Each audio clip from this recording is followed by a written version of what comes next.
Le 29 mars dernier, la Commission européenne a lancé officiellement l'année européenne du rail. Quel était le contexte de départ? Où en sommes-nous aujourd'hui? Quelles conclusions tirées de cette année européenne du rail? Eh bien, c'est la réponse tout de suite en compagnie de Dominique Riquet, député européen que l'on est allé rencontrer à Strasbourg. Dominique Riquet, bonjour. L'année européenne du rail arrive à son terme. Quels étaient les objectifs de cette année? Quels en sont les résultats, les propositions? Bonjour, cette année européenne du rail, elle marquait déjà quelques anniversaires. 175e anniversaire de la première liaison entre deux capitales européennes, 40e anniversaire de la grande vitesse, 20e anniversaire du premier paquet ferroviaire. Il y avait aussi cette idée d'anniversaire. Et puis elle marque aussi une très forte volonté politique vers le rail. Elle a toujours existé, hein, c'est vrai, au Parlement et à la Commission. Mais là, un nouvel élan dans le cadre probablement d'ailleurs de notre nouvelle réglementation climatique. Ce nouvel élan vise à réaméliorer les structures, la voie, mais aussi les structures signal système, les RTMS, à réaméliorer la connectivité au sein de l'espace européen, améliorer le transfert modal, améliorer le rail dans le fret. Il y aura un effort très particulier sur le fret à côté du voyageur. Et donc c'était finalement l'occasion de lancer un certain nombre de sujets avec des outils législatifs, des outils budgétaires, de manière à relancer, si c'était nécessaire, le ferroviaire. Également, je le dis parce que c'est un sujet pour ITRANS, la recherche et le développement, puisqu'on a reconduit le Shift to Rail dans sa deuxième version, et c'est évidemment un élément important. Merci. Alors, désormais, quelles perspectives ouvre cette année du rail? Les perspectives qui sont devant nous, elles sont effectivement dans le cadre du Green Deal, du paquet climatique qui arrive. On vient de voter le nouveau mécanisme d'interconnexion de l'Europe et on sait que 80% de ces 25 milliards iront aux infrastructures ferroviaires. Donc ça, c'est un premier point.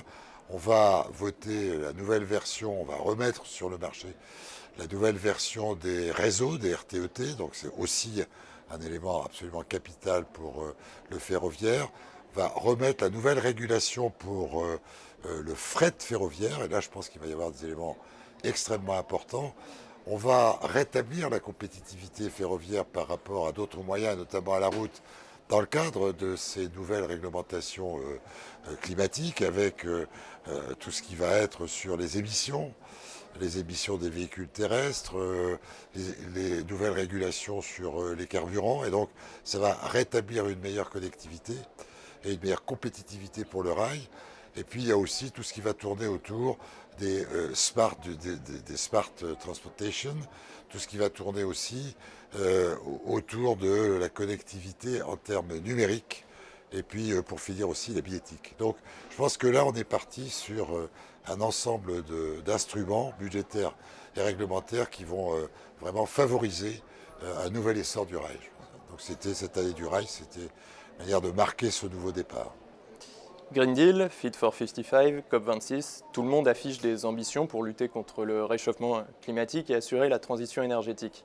Au-delà du ferroviaire, quelle doit être la contribution des autres industries de la mobilité? Écoutez, ça fait tellement longtemps qu'on dit qu'on adore le ferroviaire parce que c'est de loin le transport, le mode de transport qui est le plus environnemental, le plus recommandable, le moins émetteur. Bon, c'est très bien, donc on a fait un certain nombre de choses et on continuera à faire un certain nombre de choses pour faire la promotion et aider le rail, mais je pense qu'il est temps aussi d'aller regarder du côté de la route, du côté de l'aviation, parce que de leur demander aussi leur code part et ce rétablissement entre guillemets de conditions égales sur ce qu'on appelle les externalités et les internalités des modes de transport, de même que l'amélioration du transfert modal entre les différents modes dans un contexte environnemental égalitaire. C'est de nature de rendre au rail une place qu'il avait un peu perdue et qu'il est en passe et qu'il va être en passe de regagner. Voilà. Je pense que cette réunion ITRANS sera le moment peut-être aussi d'arriver avec un nouvel élan, de nouvelles propositions. Et puis j'espère que cette réunion sera excellente pour l'ensemble des participants. Voilà. Très bon travail à tous. Donc on retient évidemment ce nouvel essor du rail grâce à ces instruments, il les a nommés ainsi, et réglementaires et budgétaires pour l'essor du rail. Et puis oui, il est temps aussi évidemment que l'on parle de l'aviation et que l'on parle donc de l'aéronautique, que l'on parle de la route avec les externalités ou positives ou négatives, et voir quelle est la quote-part et la contribution de ces modes de transport. Et évidemment, on reviendra sur ces sujets lors des tables rondes. Allez.